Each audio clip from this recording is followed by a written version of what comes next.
And we're back with a quick tutorial on petroleum rockets.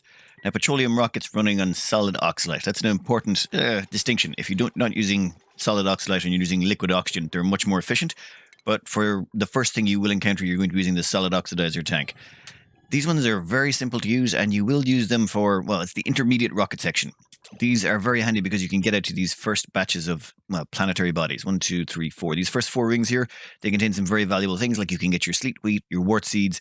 You can also get your hands on some steel and, well, hopefully some fullerene. Fullerene would be the big one you'd be on the lookout for. Alright, now that's the petroleum rocket started. What I'm going to do is go down here and demolish these old steam rooms that were used for the steam rockets. That's most of that junk deconstructed. Now we just got to put in our new little system. Now this system has not changed very much. I mean, there has been very few changes there's been no changes to the oxylite production facility. So honestly, this is just going to be a rehash of the old design I normally used. There's no need to really update it. Oh, did I make that out of, no, I made that out of steel. One thing to remember, make it out of steel. Preferably something with a high overheat temperature, and steel is your best bet. Trying to make it out of anything else will cause you problems. These do generate a lot of heat. You're probably going to have it up near space, so cooling will become a problem. Now, we'll stick that in there. And stick in the ladder system just to get started. That's going to go there. We're going to put in a liquid lock. This is going to be giving off, well, oxygen, so we do want to make sure that oxygen doesn't escape the room. You know what? We'll put in a few more drywall plates there. Yeah, that should be fine. This should allow us to produce the oxygen and keep it trapped in this room. This is for the liquid lock.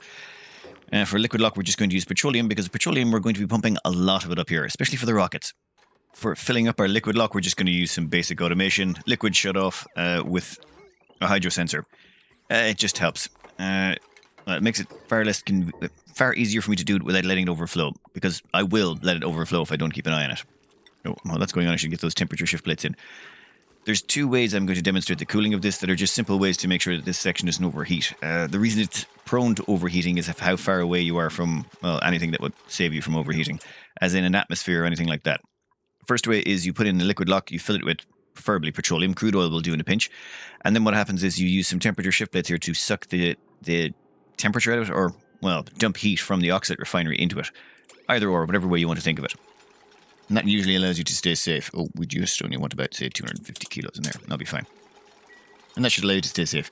Second option is, when I was demonstrating the ways to fill the petroleum rocket, what you can do instead is, this petroleum here has been nicely chilled because of, well, all the cooling we dumped into it because of the metal we were working with. So grab some, it honestly doesn't matter. You could use copper, gold, lead, whatever you like. Just replace that with metal tiles. The chill from down here will then get sucked up into this room. I should probably put in some temperature shift plates as well, just to make that work a bit better. You know what? I think I will. Let's be thorough here. And there we go. A few temperature shift plates installed. 1 on the bottom side, 3 on top here. This means that any heat that's generated in here will be stabilized with the temperature down here. Just prevents this from overheating. It's the only real major issue you will have with one of these, is them overheating. After that, it's just a case of churning out as much oxylite as you need. Now, when it comes to making oxylite, how much do you need, I suppose, is the big question. So, effectively, you're going to want to store about, well, at least 5 tons. Queuing up about 5 tons is usually not bad, depending on how aggressive you're going to be with your rocketry program. Preferably, I'd like about 10 tons. I'd usually like to keep about 10 tons of oxylite around. The first thing you want to do is make sure you haven't got any other oxylite knocking about the map, so you're going to want to select the consumable ores and go find yourself the oxylite here. And we'll set that to something ridiculously high, like 8. That should mean all the oxylite on the map will be brought here. The next up it's to do with this refinery. There's several ways to turn it on and off and control the flow. Probably the simplest and cheapest one is, well, not the simplest and cheapest one. The easiest one would be to use a smart storage bin and an automation wire. The other one is less power intensive. What you can do is you can deconstruct this tile here, and we can replace it with a sensor. Anytime the oxide comes out, it'll fall on this tile, and then we can use that sensor to trigger whether or not this turns on or off. This is an automation weight plate. And since all the oxide will be falling out of here, what will happen is the oxide should fall on the ground. Once it hits the ground here, it will trigger this sensor. Now, if the sensor goes above, say, we'll make that 50 kilos. Yeah, say if it's above 50 kilos, it will send an off signal. If the temperature is above, send a green signal. If the temperature is below, send a green signal. Yeah, so if it's below 50, it'll send a green signal. That means that's now on. Then what we do is we just stick a little shipping loader up here, an auto sweeper. No, that's, yeah, great. I'm going to have to get a ladder up there, aren't I? Anyway, I'll do that off screen, but The shipping loader, what it will do is it will pick up the oxalite the moment it hits the ground, and and dump it into the storage bin. Once this storage bin is full, and we're going to set the storage bin to say, we'll say 10 tons. Once the storage, you know what, that's too much for our necessary, just for a tutorial. We'll make it 5 kilos, or 5 tons. Once this is full with 5 tons, that means the oxalite will no longer get picked up off the ground, which means it will sit there, and because it will sit there, it will trigger the sensor, which will turn off the oxalite refinery. It's a simple zero power way of turning it off. Well, close to zero power anyway. Next up, we will bring in the oxygen. Here's an oxygen line I built earlier. Then we will also need to bring in power, and this thing is a bit of a hog, 1.2 kilowatts. It's effectively the same as an aqua tuner, and it will be on a lot. Another thing I like to do is I like to set up some gold in here just to have it on hand. All we need is about, 500 kilos. That's probably way too much anyway. So it started up. We've got about 500 kilos of gold. This can keep shifting the gold into here to stock up the oxalite refinery. And why is the oxalite landing there? Great. I think I placed that in the wrong spot, have I?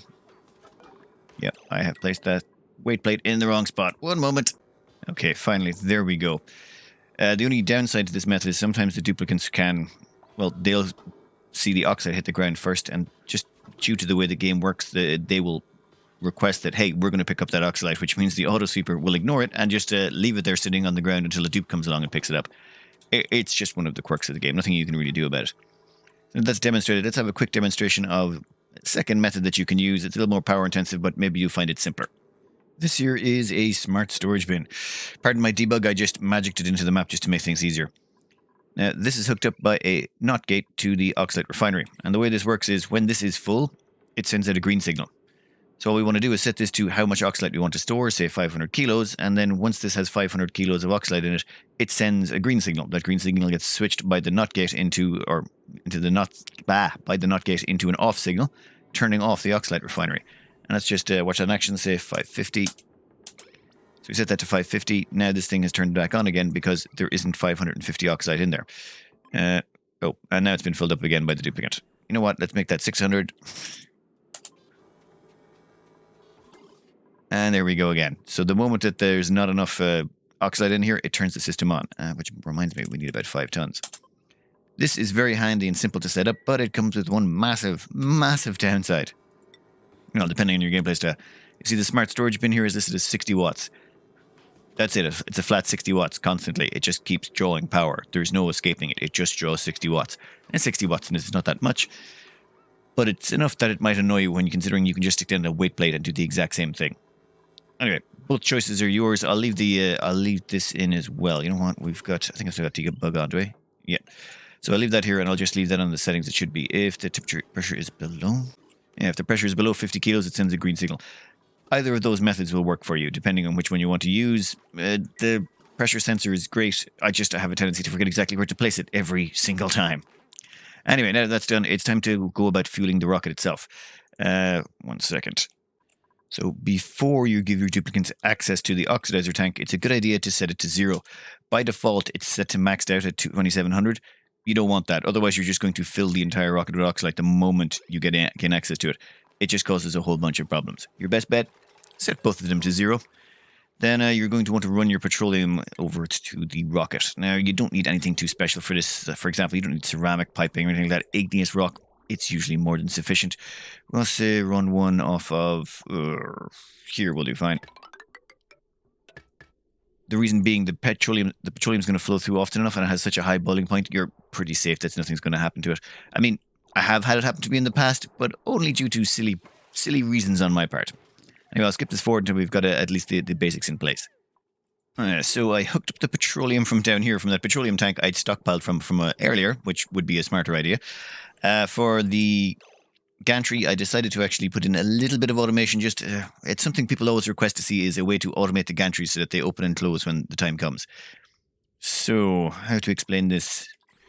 We have this space scanner set to detect the rocket. When the rocket is docked, it's going to send out a red signal because it can't detect the rocket. It can't detect the rocket when it's in the silo. It'll only detect the rocket when it's launching and when it's landing. Outside of those times, it won't detect it. On the same wire, we have this door, or this hydro sensor that we use to force open the doors when it's time to launch. And over here, this same wire that goes all the way up to that hydro sensor up top is linked up to an AND gate. You have an AND gate, a hydro sensor, and it's hooked up to the gantry. When both of these say it's okay to extend the gantry, well, it's okay to extend the gantry. Otherwise, the gantry is retracted.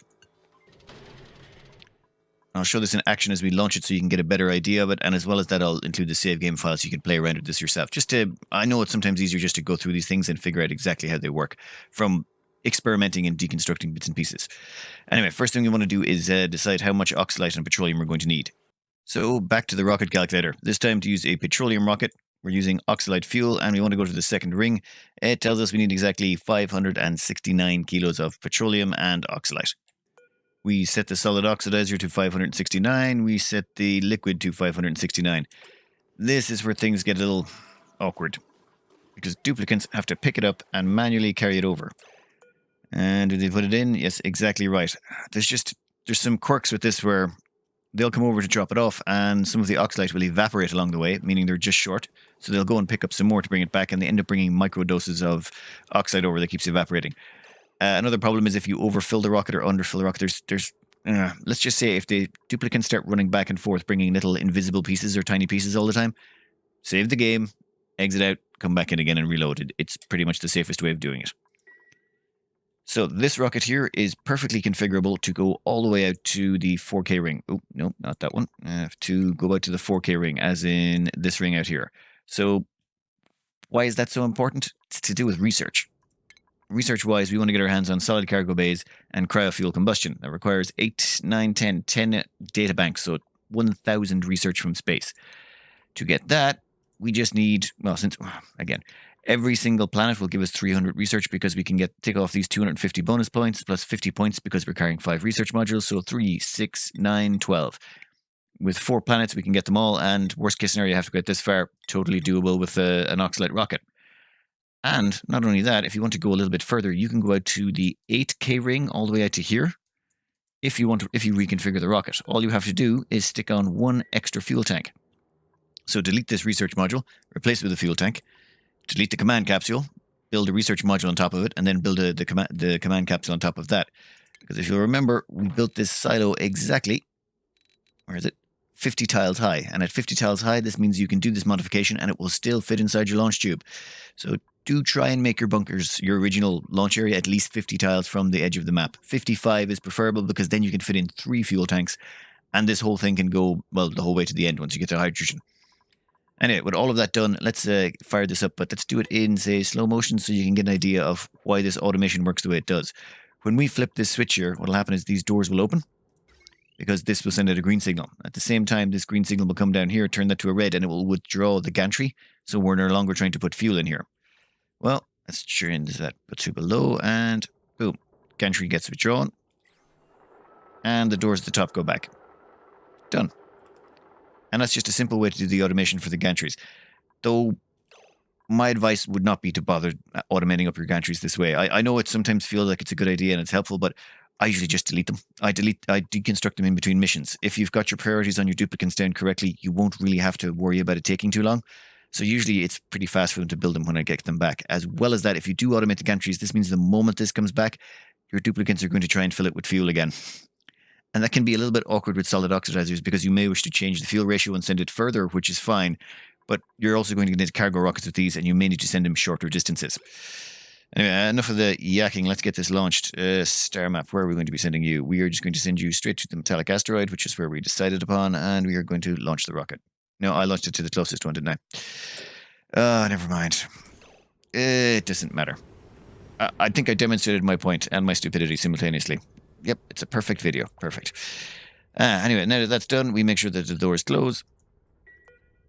That should also extend the...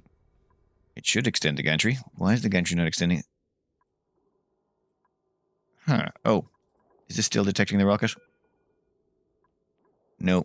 The automation wires... the AND gate melted. That was... 1 second.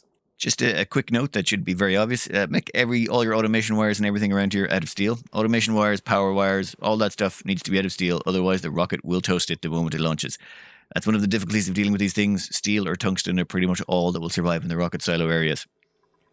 So while that is the way this will start producing more and more oxylite, One of the this produces about 600 grams a second of oxylite. This will allow you to run about 3 rockets continuously. More than likely, you won't be running 3 rockets continuously, but you might run, say, 4 intermittently. It depends how you're doing it. One research rocket, usually I'll go up to about 2 research rockets and 2 cargo rockets, but it takes me a while to get there, and by then I've usually stockpiled quite a bit of oxylite. The reason you want to make cargo rockets out of these or have more than one is you are looking to get straight into liquid oxygen and liquid hydrogen. And to do that, you only need a few things. One is, it's up there. Oh, yeah, well, once these planets are scouted, we'll know it's, you're looking for fullerene so you can make supercoolant. And that's about it. Supercoolant is pretty much all you're going to need, unless you don't have aluminum. If you don't have aluminum, what you can use is you can go out and get thermium from space or niobium from space and use that to make thermium. If you don't have aluminum, you're definitely on a planet that has access to ice biomes. And if you have access to ice biomes, you've then got wolframite, which allows you to make tungsten, and tungsten combined with niobium allows you to make thermium, which will allow you to do liquid oxygen. Anyway, the rocket is finally returning. I let it land, and then I launched it to the correct place. Ooh, ow, meteor right in the middle. At the same time, you'll notice that when the rocket is detected coming back, the green signal gets sent by this, which withdraws the gantry. Ow, again. That's just perfect accuracy there. Another thing, you don't need this hydrosensor here. This hydrosensor here is more out of my sense of I want to have some control over the gantry if needs be. This way I can extend and retract the gantry whenever I want to do it. So even though they're extending out the gantry there so that the duplicants can gain access to the solid oxidizer, if I wanted to stop them before the rocket landed, I could have set the hydrosensor to above. This would have meant the gantry would never have extended. For example, if we just do this now, gantry gets withdrawn. So while the rocket is away, I could do that, and that would ensure that the rocket wouldn't get refueled on landing. It's good to have a little bit of control, otherwise you are going to run into issues. Anyway, while that was all going on, I built a second rocket here. This is going to be a cargo one, just so we can demonstrate a couple of the ways you can use these for cargo. One of the fun things about oxide is you can stop here in your rocketry program if you want. If all you want is just a little bit of supercoolant to say maybe run a sour gas boiler or some project you're working on, or a little bit of thermium, or a small amount of space materials, you can stop right here. You can get most of them with just these rocket types. It's not that hard. However, with just a little bit more effort, you can usually get straight into liquid oxygen and liquid hydrogen, and they are far, far, far more efficient. But first up, we are going to send this rocket here to a planet for resources. And let's see, what was this one got? Fullerene, yes. I've played this map before, so I'm pretty sure there was fullerene on this one. We want to get this fullerene, so we're just going to configure a rocket to go out to this second planet. Back to the rocket calculator, petroleum rocket, 2 cargo bays, oxylite, distance 2000, because that's the planetary ring we're going for, and we need 1,337 kilos of oxylite. Oh, and just one thing I'd like to point out here when I'm here, you can switch this to liquid oxygen. If you had liquid oxygen, this would cost you an awful lot less. That's one of the reasons to switch to liquid oxygen and liquid hydrogen, is they're just so much cheaper. For example, if we were to do the same mission using a hydrogen rocket, it's 407 kilos of oxygen and hydrogen. Just something to bear in mind when you're building these rockets. It usually is more efficient to use liquid oxygen, and it's a good reason to move on to it sooner rather than later. Oh, yeah. I need 1,037, but you have to do these fuel tanks in batches of 900. So that's 137 in this one. And that gives us exactly 1,037. That's an annoyance. Just keep an eye on that when you're setting up the fuel tanks. Occasionally you're going to overfill things. If you do overfill something, just say we overfill this one and we want to take out half of the fuel. Actually, let's make that 137. And we'll make this one, say, 900, because, I don't know, just say we prefer it that way. What you do is you just put in a gantry. This is only going to be a temporary gantry anyway, and then once the gantry is in place, the duplicants can gain access to the fuel tank, and they can drop the fuel out. And here comes a duplicant right now, and if I've timed this correctly, yeah, there we go. They drop the petroleum out on the ground. That's the only way to get fuel. If you overfuel something, you need to get into gantry to gain access to it, or, well, rocket suits will also do. Otherwise, yeah, they won't empty it. Just a little quirk of the game. Now, that's that done. That's that done. Let's get this rocket launched and get ourselves some cargo. We can deconstruct that. And, of course, it is the middle of a rocket shower, because, of course, it is. And we will open the doors anyway, because who cares? These duplicants do not care about travel conditions at all. They are a hardier breed entirely. Done.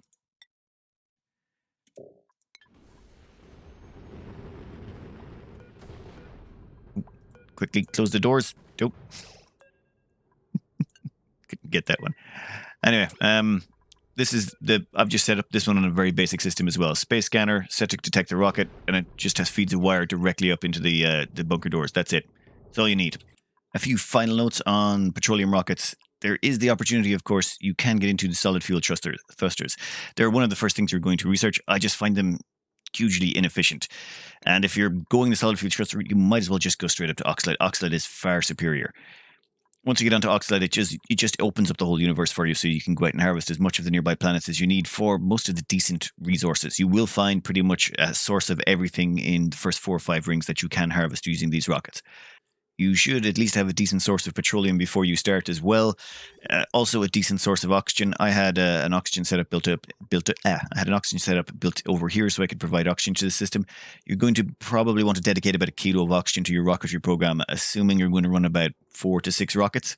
If you're going to go with more than that, and it's in a mega base style rocketry, then yeah, you'll be able to do the math yourself. I think on that, if you know anything below 6 rockets, 1 kilo of oxygen is usually sufficient.